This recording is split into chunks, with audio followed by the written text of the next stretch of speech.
On the lunar surface, you have the ability to gather samples that can tell us so much about the origins of our solar system, and the samples returned gave us that information. That was what Apollo 14 did that was so trailblazing.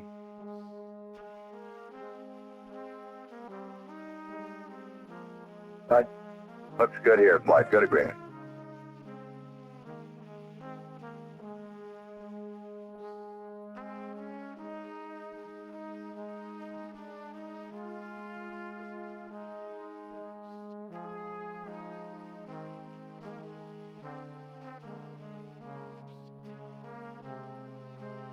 Well, we better back off here and think about this one, Houston. Roger. They continue to believe that this mission might never get started, and Mission Control was pretty convinced it wouldn't either. First attempt, dock, couldn't get a hard dock.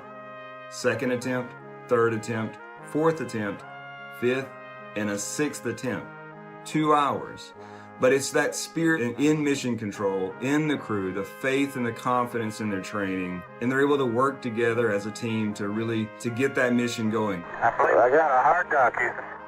Roger, Al. That's great. Super job, Stu. It's really a wild place up here.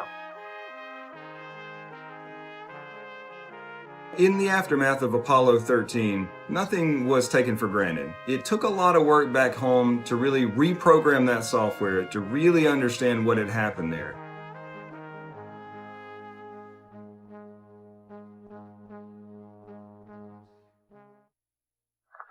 We're on the surface. Okay, we made a good landing. That was a beautiful one. We managed the slope, but other than that, we're in great shape. Yeah, right on the landing site. Looks like you're about on the bottom step and on the surface.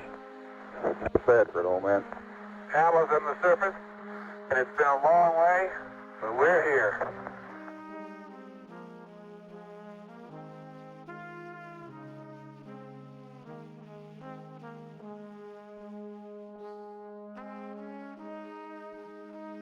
Apollo 14 was an incredibly ambitious scientific mission.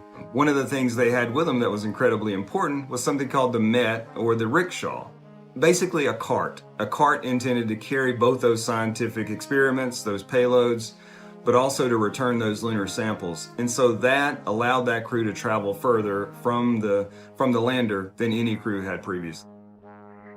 We're really going up a pretty steep slope here. We got a ways to go yet. Like any good navigator, the astronauts brought with them the maps that they needed. But there was a problem with these maps. These maps had been shot from the air, and on the ground, that lunar landscape looked quite a bit different. Nothing like being up to your armpits in lunar dust. They found themselves in valleys that were deeper than they thought. They found themselves working up hills that were higher. This was an exploration at its finest.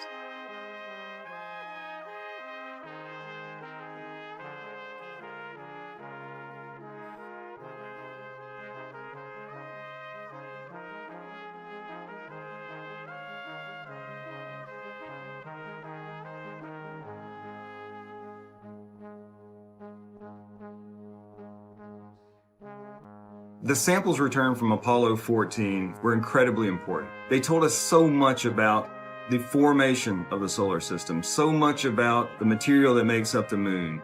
Okay, I'll do a loop. Okay, make it smooth. And around we go. Show it the roof style. The return trip to Earth was a time to rest, a time to reflect, but also a time to continue science. A major portion of that journey home was conducting microgravity science, something that today we do on the International Space Station every day. That was really a new way to think about what would the value of space be. Apollo 14 achieved all the science that it had hoped to achieve, and it pressed the boundaries of space exploration in ways that future crews would build upon. And as we prepare to go back to the moon, we definitely follow in the footsteps of these brave crews that went before us and build upon the scientific information that they returned.